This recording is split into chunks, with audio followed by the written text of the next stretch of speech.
शास्त्रों में और संत महापुरुष लोग स्त्री की निंदा करते हैं।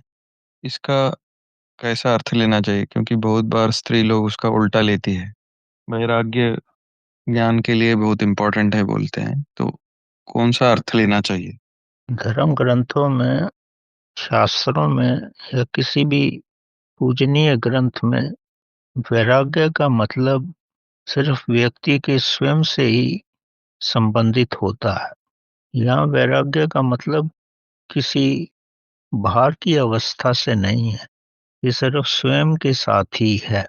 जब आप ज्ञान की पद्धति पे चलते हैं, जब आप टाइम और स्पेस से ऊपर हो जाते हैं, यानी आप समय और श्वासों से ऊपर हो जाते हैं, आप अकाल की अवस्था में पहुंच जाते हैं, तो उस समय आपके जो भीतर की अवस्था होती है वो वैराग्य की हो जाती है। ये स्वाभाविक है, आपको कुछ करना नहीं पड़ता, क्योंकि वैराग्य होगा, इस संसार से आप अलग होंगे, तभी तो अकाल में पहुंचेंगे, तभी आप समय से परे होंगे।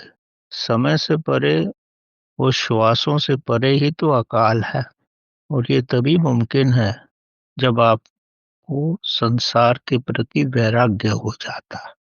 रहते आप इसी संसार में हैं, लेकिन मन से वैराग्य अनुभव करते हैं।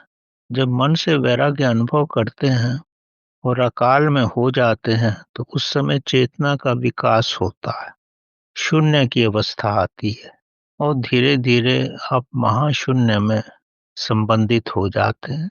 यही प्रक्रिया है। वैराग्य स्वयं ही आता है, लाना नहीं पड़ता।